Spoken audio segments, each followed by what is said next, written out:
नमस्कार दोस्तों, स्वागत है आपका हमारे YouTube चैनल पे। साथियों, आज हम इस वीडियो में जानेंगे साथियों मध्य प्रदेश पुलिस कांस्टेबल भर्ती के साथियों महत्वपूर्ण क्वेश्चनों के बारे में डिस्कस करेंगे।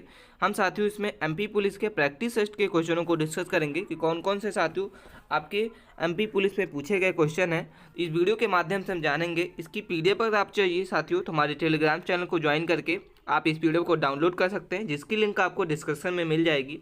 हम इसमें साथियों आपका जो पेपर्स होता है वो 2 खंड में किया जाएगा।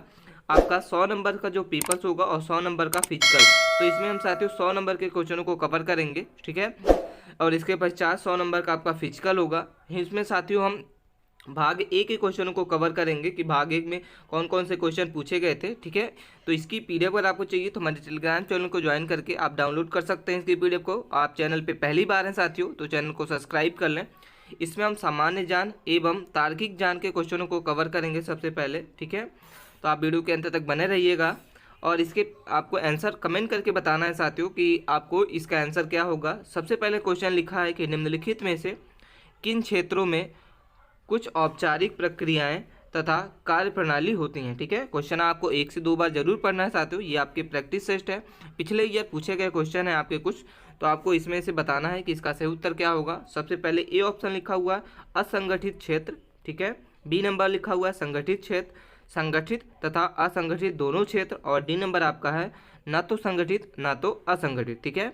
आपको इन चारों में से बताना है साथियों कि निम्नलिखित में से किस क्षेत्र में कुछ औपचारिक प्रक्रियाएं जो है वह कार्यप्रणाली को करती हैं, ठीक है। तो साथियों इसका हम आंसर आपको बता दें, इसका आपको कमेंट करके बताना है कि इसका सही उत्तर क्या होगा, ठीक है। कर दिया आपने कमेंट। इसका सही उत्तर होगा साथियों ऑप्शन नंबर आपका बी, इसका सही उत्तर होगा संगठित क्षेत्र, इसका सही उत्तर है, ठीक है। संगठित क्षेत्र में कुछ औपचारिक प्रक्रियाएं कार्य प्रणाली का हिस्सा होती है, जैसे समय प्रबंधन हो गया, कागजी कार्यवाही हो गई इत्यादि, इसके क्या होते हैं औपचारिक प्रक्रियाएं, ठीक है। नेक्स्ट सवाल पे चलते हैं और नेक्स्ट सवाल है साथियों सेकंड नंबर क्वेश्चन हमारे सामने दिख रहा होगा कि निम्न में से, ठीक है, निम्नलिखित में से कौन सा सही है। आपको बताना है इसमें साथियों कि ऑप्शन नंबर आपका ए है बैंक की आय इक्वल टू उधारकर्ताओं के लिए दिया गया ब्याज प्लस जमाकर्ता को दिया गया ब्याज, ठीक है। बी नंबर है बैंक की आय बराबर उधारकर्ताओं में लिया गया ब्याज गुणे जमाकर्ताओं को दिया गया ब्याज, ठीक है।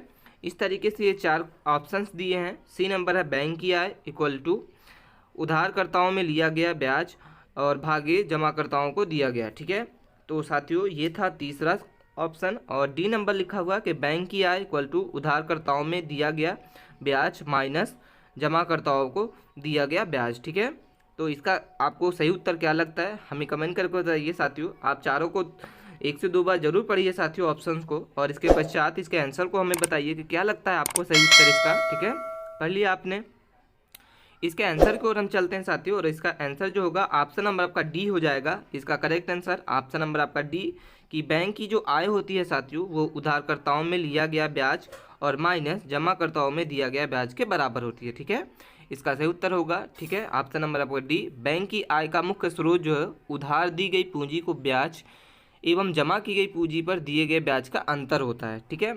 हम चलते हैं अपने नेक्स्ट सवाल पे साथियों, और हमारा नेक्स्ट सवाल है थर्ड नंबर क्वेश्चन हमारे सामने दिख रहा होगा कि भारत की राज्यसभा में कुल कितने सदस्य हैं, ठीक है। आपको बताना है कि भारत की कुल राज्यसभा कितने सदस्य होते हैं। आपका ए ऑप्शन है 245, बी नंबर 275, डी नंबर आपका 258 और डी नंबर आपका 260, ठीक है। आपने पढ़ लिया क्वेश्चन। इनके 4 ऑप्शंस हैं, आपको क्या इसका सही उत्तर लगता है हमें कमेंट करके बताइए साथियों, ठीक है।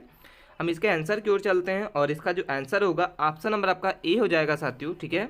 भारत की राज्यसभा में 245 से जो सदस्य होते हैं, कितने सदस्य होते हैं 245 सदस्य होते हैं, और इसे उच्च सदन भी कहा जाता है। क्या कहा जाता है साथियों, इसे उच्च सदन भी कहा जाता है। और इनमें 12 सदस्य राष्ट्रपति द्वारा मनोनीत किए जाते हैं, ठीक है। और इसके सदस्यों की जो कार्यकाल होता है साथियों वह 6 वर्ष का होता है, ठीक है। कितना कार्यकाल होता है 6 वर्ष, ठीक है। आपको क्वेश्चन समझ आया। नेक्स्ट सवाल पे चलते हैं, और 4 नंबर क्वेश्चन आपके सामने दिख रहा होगा कि भारतीय संविधान कब से लागू हुआ, ठीक है। आपको बताना है साथियों कि भारत का संविधान जो है वो कब से लागू किया गया। ऑप्शन ए है 26 नवंबर 1949, 26 जनवरी 1950, सी नंबर 15 अगस्त 1950 और डी नंबर आपका है 15 अगस्त 1949। 1949। ठीक है, इसका आंसर क्या होगा हमें कमेंट करके ज़रूर बताइए साथियों कि इसका आंसर आपको क्या लगता है। ठीक है, कर दिया आपने कमेंट आंसर।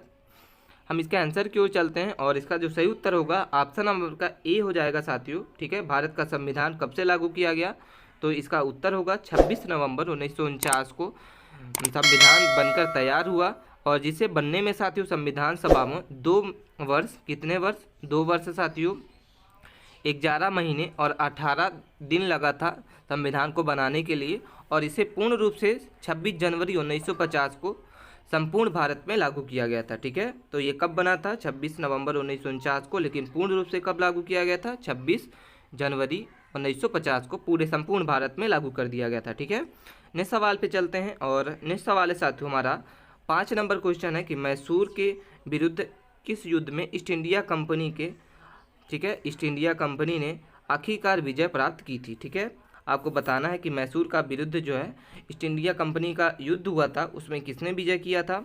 ऑप्शन आपका ए है पहला आंग्ल मैसूर युद्ध, बी नंबर दूसरा आंग्ल मैसूर युद्ध, तृतीय आंग्ल, और डी नंबर चतुर्थ आंग्ल। ठीक है, आपको बताना है कि इसका जो क्वेश्चन है साथियों, इसका चारों में से क्या इसका सही उत्तर लगता है। ठीक है, इसके हम आंसर की ओर चलते हैं, आप कमेंट करके ज़रूर बताइए अगर आपको इसका आंसर पता है तो। ठीक है साथियों, हम चलते हैं इसके आंसर की ओर, और इसका जो सही उत्तर होगा ऑप्शन नंबर का डी हो जाएगा साथियों। ठीक है, चौथा आंग्ल मैसूर युद्ध कब हुआ था साथियों, 1798-99 में। ठीक है, टीपू सुल्तान किसके बीच हुआ था, टीपू सुल्तान और ईस्ट इंडिया कंपनी के मध्य हुआ था, और यह आखिरी निर्णायक युद्ध हुआ जिसमें टीपू सुल्तान की मृत्यु हो गई और मैसूर में अंग्रेजों का अधिकार हो गया। ठीक है, इसका सही उत्तर हो जाएगा ऑप्शन नंबर का डी। और ये कब लड़ा गया था, 1798-99 में, और किसके विरुद्ध लड़ा गया था साथियों, टीपू सुल्तान और ईस्ट इंडिया कंपनी के बीच, और जिसमें से टीपू सुल्तान की मृत्यु हो गई और अंग्रेजों की विजय हो गई। ठीक है, नेक्स्ट सवाल पे चलते हैं, और नेक्स्ट सवाल है साथियों 6 नंबर क्वेश्चन है कि अबुल फजल द्वारा अकबर के शासन के इतिहास की कितने जिंदे लिखी गई। ठीक है, इसका क्या होगा सही उत्तर, आपको हमें कमेंट करके बताना है कि इन चारों में से क्या आपको सही उत्तर लगता है। ठीक है, तो इसका जो सही उत्तर होगा ऑप्शन नंबर का सी हो जाएगा साथियों, ऑप्शन नंबर सी 3 हो जाएगा कि अबुल फजल द्वारा अकबर के शासन इतिहास में अकबरनामा की 3 जिल्द जो है वो लिखी गई साथियों। ठीक है, इसका सही उत्तर होगा साथियों ऑप्शन नंबर का सी। ठीक है, नेक्स्ट सवाल पे चलते हैं, और 7 नंबर क्वेश्चन हमारे सामने दिख रहा होगा आपको कि निम्नलिखित में से मिलान करना है। ठीक है, आपके सामने एक क्वेश्चन है, इसका क्षेत्र लिखा है साथियों, और इधर तापमान स्थिति। ऑप्शन ए है साथियों उष्ण क्षेत्र और मध्यमान तापमान। ठीक है, क्वेश्चन आपने पढ़ लिया, और इसके बाद हम इसके ऊपर चलते हैं साथियों, और इसके बाद ये इसका सही उत्तर है ऑप्शन हमारा का बी है साथियों। ठीक है, ऑप्शन बी है समकालीन, और इसका जो सही उत्तर होगा अधिकांश होगा, और डी नंबर ये, और इसका ये। आपको क्या लगता है, तो इसका जो सही उत्तर हम आपको बता दें साथियों कि इसका सही उत्तर होगा ऑप्शन नंबर का सी, ए का 3 हो जाएगा, बी का 1 हो जाएगा, और सी का 2 हो जाएगा। ठंडा क्षेत्र अधिकांश ठंडा हो जाएगा, और बी का 1 हो जाएगा साथियों, और सी किसका होगा, ए का होगा। ठीक है, तो इसका सही उत्तर हो जाएगा ऑप्शन नंबर आपका सी। ठीक है, हम चलते हैं अपने नेक्स्ट सवाल पे, और 8 नंबर क्वेश्चन हमारे सामने दिख रहा होगा साथियों। नेक्स्ट सवाल पे चलते हैं, 8वां नंबर क्वेश्चन है कि एक रेखा में व्यवस्थित पहाड़ों को क्या कहा जाता है। ठीक है, यदि एक रेखा में व्यवस्थित पहाड़ों को क्या कहा जाता है साथियों, ऑप्शन ए है पठार, बी नंबर चोटी, सी नंबर पर्वत श्रृंखला, और डी नंबर आपका मैदान। आपको इन चारों में से क्या उत्तर लगता है सही, हमें कमेंट करके तुरंत बताइए साथियों कि आपको इसका आंसर क्या लगता है। हम इसके आंसर की ओर चलते हैं साथियों, और इसका जो सही उत्तर होगा हम आपको बता दें कि एक रेखा में व्यवस्थित पहाड़ों की श्रृंखला को क्या कहा जाता है, उसे साथियों कहा जाता है पर्वत श्रृंखला, इसे कहा जाता है। इसका सही उत्तर होगा ऑप्शन नंबर आपका सी। ठीक है, एक रेखा में व्यवस्थित पहाड़ों की पर्वत श्रृंखला को पर्वतमाला कहा जाता है, या पर्वत श्रृंखला कहा जाता है। ठीक है, नेक्स्ट सवाल पे चलते हैं, और 9th नंबर क्वेश्चन हमारे सामने है, निम्नलिखित में से कौन सा विकलांग व्यक्तियों के लिए सार्वभौमिक पहुंच प्राप्त करने के लिए राष्ट्रव्यापी अभियान है। ठीक है, कौन कौन से अभियान है साथियों, ऑप्शन ए है दीनदयाल विकलांग पुनर्वास योजना, हाथ से सफाई का कानून, सुगम भारत अभियान, और एकीकृत विकलांग विकास सेवा। ठीक है, ऑप्शन ए है साथियों, पढ़ लिया आपने दीनदयाल विकलांग पुनर्वास योजना, बी नंबर आपने पढ़ लिया, सी नंबर और डी नंबर। अब आपको सही उत्तर बताना है साथियों कि इसका सही उत्तर क्या होगा। ठीक है, अगर आप जानते हैं तो इसका कमेंट करके हमें ज़रूर बताइए। ठीक है, पढ़ लिया आपने क्वेश्चन, इसका सही उत्तर क्या लगता है हमें कमेंट करके तुरंत बताइए। ठीक, पढ़ लिया आपने, इसका सही उत्तर हम आपको बताएं, ऑप्शन नंबर ए हो जाएगा साथियों। इसका सही उत्तर होगा दीनदयाल विकलांग पुनर्वास योजना, इसका सही उत्तर होगा साथियों। दीनदयाल विकलांग पुनर्वास योजना 2003 में संशोधित द्वारा विकलांग व्यक्तियों को सार्वभौमिक पहुंच प्राप्त करने के लिए राष्ट्रव्यापी अभियान बनाया गया था। इसका सही उत्तर होगा, ये कब लागू किया गया, 2003 में साथियों। ठीक है, हम चलते हैं अपने नेक्स्ट सवाल पे, और 10 नंबर क्वेश्चन है साथियों, हमारे सामने दिख रहा होगा आपको। निम्नलिखित में से कौन बैडमिंटन के संबंधित है। आपके पास 4 ऑप्शंस है, आपको बताना है कि इसमें से चारों में से कौन सा बैडमिंटन से संबंधित है साथियों। ऑप्शन ए है RS बार, ठीक है, बी नंबर आपका लिएंडर पेस, प्रकाश पादुकोण, और यशपाल राणा, ठीक है, जसपाल राणा। इसका सही उत्तर क्या लगता है, ऑप्शन नंबर आपका सही हम आपको बता दें तो इसका जो सही उत्तर होगा बैडमिंटन खिलाड़ी प्रकाश पादुकोण, इसका सही उत्तर होगा ऑप्शन नंबर आपका सी, इसका सही उत्तर होगा साथियों। प्रकाश पादुकोण एक भूतपूर्व राष्ट्रीय बैडमिंटन खिलाड़ी हैं, ठीक है, जिन्होंने 1980 में साथियों विश्व का नंबर 1 खिलाड़ी की रैंक मिली थी, और इसी साल उन्हें ऑफलैंड ओपन बैडमिंटन चैंपियनशिप जीती, और ऐसे करने वाले ये पहले भारतीय बने थे। ठीक है, इसका सही उत्तर हो जाएगा प्रकाश पादुकोण, और ये 1980 में साथियों विश्व के नंबर 1 खिलाड़ी बने थे, और इन्हें चैंपियनशिप बैडमिंटनशिप का खिताब बना था, और ये सबसे पहले भारतीय बने थे। ठीक है, इसका सही उत्तर हो जाएगा। अगले सवाल पे चलते हैं। 11 नंबर क्वेश्चन है साथियों, मथुरा कला विद्यालय की आकृति डैश की बनी होती है। ठीक है, आपको बताना है कि मथुरा कला की विद्यालय की आकृति किससे बनी है। संगमरमर ऑप्शन ए है साथियों, बी नंबर ईंट, सी नंबर धब्बेदार लाल पत्थर, और डी नंबर आपका ग्रेनाइट। ठीक है, आपको क्या इसका सही उत्तर लगता है हमें कमेंट करके जरूर बताइए। ऑप्शन इसका सी होगा साथियों कि मथुरा, इसका जो सही उत्तर होगा ऑप्शन नंबर का सी होगा धब्बेदार लाल पत्थर। इसका सही उत्तर है कि मथुरा कला विश्वविद्यालय की आकृति जो है वो आपका क्या हो जाएगा, धब्बेदार लाल पत्थर से बने गए हैं, और नागों की आकृति, कुबेर, यक्ष, इस तरीके से कई सारे इसमें क्या किए गए हैं, आकृति बनी गई है। ठीक है, अगले सवाल पे हम चलते हैं, और नेक्स्ट सवाल है साथियों 12 नंबर क्वेश्चन है, निम्नलिखित में से कौन राज्य का प्रमुख है। आपको बताना है कि निम्नलिखित 4 ऑप्शन है, आपको बताना है कि राज्य का प्रमुख कौन होता है। राज्य के उपराष्ट्रपति, बी नंबर आपका साथियों राज्य के राष्ट्रपति, बी नंबर और सी नंबर भारत के प्रधानमंत्री, और लोकसभा के अध्यक्ष। आपको बताना है कि राज्य का प्रमुख कौन होता है। ठीक है, तो इसका ऑप्शन आपको बताना है साथियों, हम आपको इसका आंसर बताते हैं। इसका सही उत्तर होगा ऑप्शन नंबर आपका बी, इसका सही उत्तर होगा कि भारत का राष्ट्रपति जो होता है साथियों।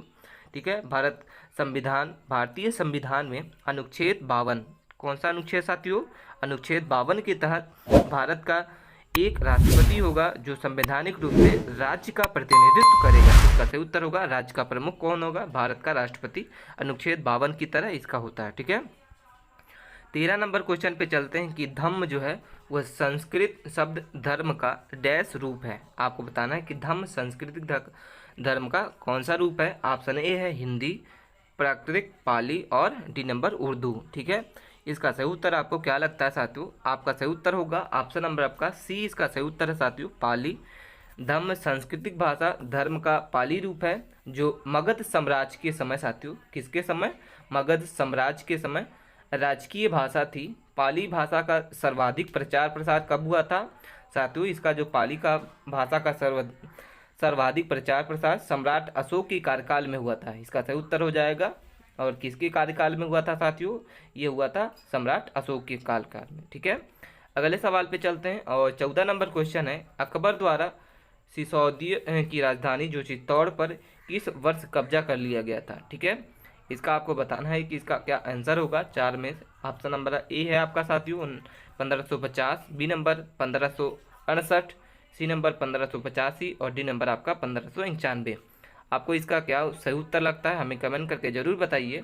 हम इसके आंसर की ओर चलते हैं, और इसका जो सही उत्तर होगा साथियों ऑप्शन नंबर आपका बी, इसका सही उत्तर होगा 1567 में अकबर ने चित्तौड़ की राजा जयमल को हराकर चित्तौड़ को कब्जा कर लिया था। किसको हराया था साथियों? जयमल को। चित्तौड़ के राजा उस समय थे और उस समय उसी को हराकर चित्तौड़ को कब्जा कर लिया था। ठीक है, अगले सवाल पे चलते हैं और नेक्स्ट सवाल है साथियों हमारे सामने 15 नंबर क्वेश्चन है कि किस यामोंत का मध्य रात्रि होगी जब ग्रीन बीच पर दोपहर के 12 बजेंगे। ठीक है, आपको बताना है इसका सही उत्तर क्या होगा।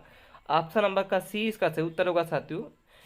ठीक है, इसका क्या होगा सही उत्तर? ऑप्शन नंबर का सी 180 डिग्री पूर्व इसका सही उत्तर होगा। ठीक है, हम चलते हैं अपने साथियों नेक्स्ट सवाल पे और नेक्स्ट सवाल है साथियों हमारे 16 नंबर क्वेश्चन है। 16 नंबर क्वेश्चन हमारे सामने दिख रहा होगा साथियों आपको। किसे ज्यामिति का सिद्धांत बनाया? आपको बताना है कि किसने ज्यामिति का सिद्धांत बनाया तथा ये ज्यामिति के पिता के रूप में जाने जाते हैं। ठीक है, आपको बताना है कि इसका 4 ऑप्शंस में ज्यामिति का सिद्धांत किसने बनाया था साथियों। इन चारों में से क्या आपको सही उत्तर लगता है हमें कमेंट करके जरूर बताइए अगर आप इसका आंसर जानते हैं तो। आपको वीडियो अच्छी लग रही है साथियों तो वीडियो को लाइक कीजिए और आप चैनल पे पहली बार हैं तो चैनल को सब्सक्राइब कर लें। ठीक है, इसका सही उत्तर होगा ऑप्शन नंबर आपका बी इसका सही उत्तर होगा साथियों। ठीक है, नेक्स्ट सवाल पे चलते हैं और नेक्स्ट सवाल साथियों हमारे सामने 17 नंबर क्वेश्चन है कि कौन से खेलों को, ठीक है, कौन से खेलों को एशियाड भी कहा जाता है। ठीक है, ऑप्शन ए है राष्ट्रमंडल खेल, ओलंपिक, एशियाई खेल, इनमें से सही विकल्प नहीं है। ऑप्शन आपका सही उत्तर होगा साथियों इसका, आपको बताइए इसका सही उत्तर आपको पता है तो हम चलते हैं इसके आंसर की ओर और ऑप्शन नंबर का सी इसका सही उत्तर होगा। एशियाई खेलों को एशियाड भी कहा जाता है साथियों, इसका सही उत्तर होगा। अगले सवाल पे चलते हैं और हमारा नेक्स्ट सवाल है 18 नंबर की मधेसी जनजाति जो है वो भारत तथा उनके पड़ोसी देश से संबंधित है। ठीक है, ऑप्शन ए होगा साथियों नेपाल इसका सही उत्तर होगा कि मधेसी जनजाति हिंदू है साथियों जो नेपाल के तराई क्षेत्र में रहती है। किस क्षेत्र में रहती है साथियों? नेपाल के तराई क्षेत्र में, इसका सही उत्तर होगा। अगले सवाल पे चलते हैं और 19 नंबर साथियों क्वेश्चन हमारे सामने दिख रहा होगा। ठीक है, 19 नंबर क्वेश्चन है कि सांची पहाड़ी की चोटी पर असली पुरातत्व संग्रहालय की स्थापना किसने की थी।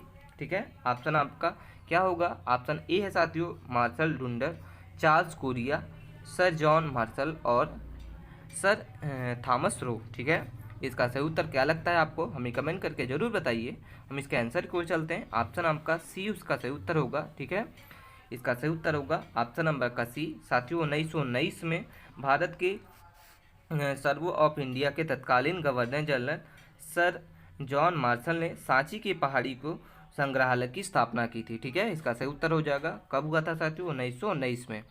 नेक्स्ट सवाल है कि मैकाल रेंज की अमरकंटक पहाड़ी से उत्पन्न होने वाली पहाड़ी का नाम बताइए। ठीक है, आपको बताना है कि मैकाल रेंज के अमरकंटक पहाड़ी से कौन कौन सी नदी उत्पन्न होती है। ऑप्शन ए है नर्मदा और सोन, नर्मदा और ताप्ती, कावेरी और सिंधु और डी नंबर आपका है सोन और कश्यप। ठीक है, तो साथियों इसके आंसर की ओर हम चलते हैं और इसका जो सही उत्तर होगा ऑप्शन नंबर का ए होगा कि अमरकंटक पहाड़ी से कौन कौन सी नदी निकलती है। वो आपका ए नंबर सही उत्तर होगा नर्मदा और सोन।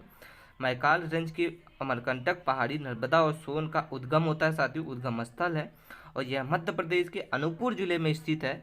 अमरकंटक से ही नर्मदा और सोन नदी की उत्पत्ति होती है।